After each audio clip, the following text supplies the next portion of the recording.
Yeah, obviously disappointed in the loss. Really disappointed in the way we played early in the game. Um, thought once we settled down on defense halfway through the second quarter, thought Phil did a good job and his staff settled the defense down. Um, to hold that unit scoreless for that long, showed some promise. Offensively, had some opportunities to score some more points. Didn't quite make the plays. Hurt ourselves. The play at the goal line obviously was a killer. The penalties on the last drive, obviously a killer. So disappointed. Credit to them. They're an 11-win team for a reason, and we had a chance to see it and see where we have to get to. Let's go to Joe Person and then Scott Fowler. Matt, I've got two real quick. Any update on Brian Burns' health? Yeah, I mean, he finished the game, so I don't know what exactly it is. He just kind of hobbled in here, so he was able to keep playing. It's usually one of those deals we have to kind of see him come in tomorrow and see where he's at, but I don't know much more other than that. I'm sorry. And then about the promise your defense showed tonight, that Derek Brown gets his first 2 sacks. But besides that, what did you see, and how was Phil able to bottle up Aaron the last half of that game? Well, I think the biggest thing that we said to our guys is, like, they started playing football. We weren't playing football at first. Like, we're throwing the ball out on the perimeter and catching screens. They're they're running the ball down running the ball through us, and we're not tackling. And then I think our pride kind of kicked in,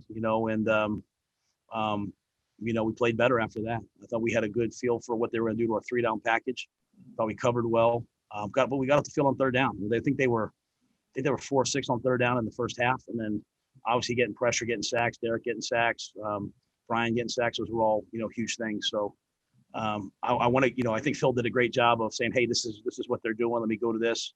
But at the same time, I thought our players, as I said to them, like, you hate these losses if there's a message, it's like, when we just do what we're supposed to do, we're a pretty good team.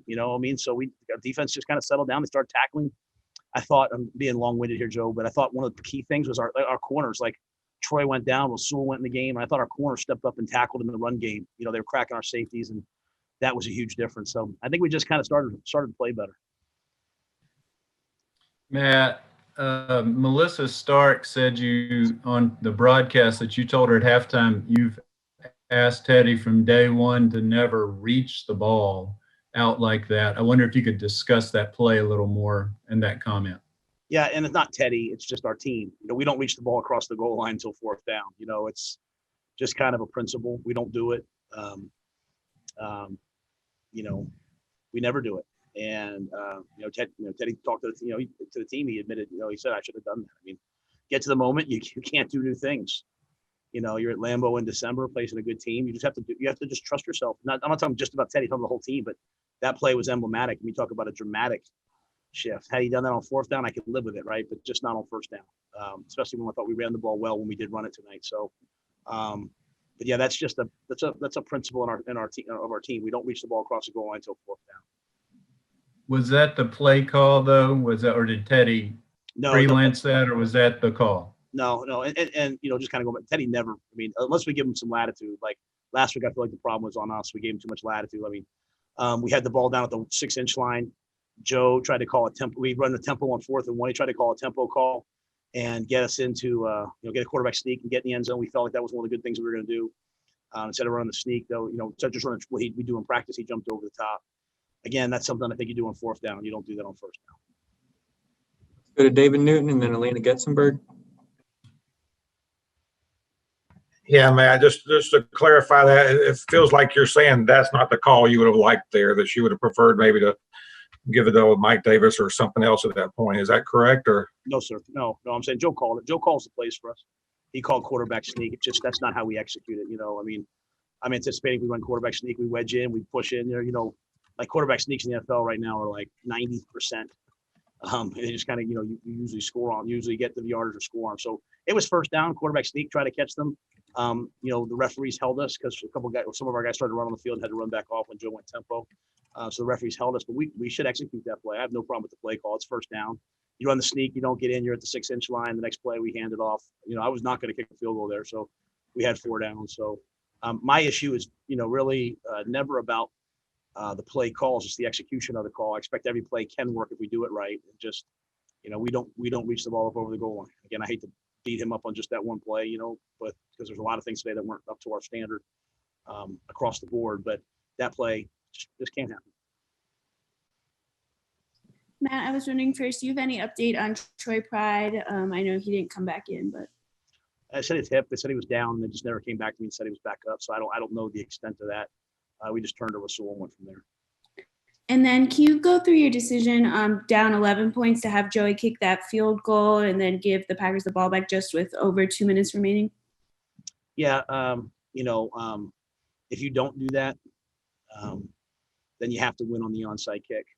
If you're down 11 and you score either a touchdown or a field goal, but specifically a field goal,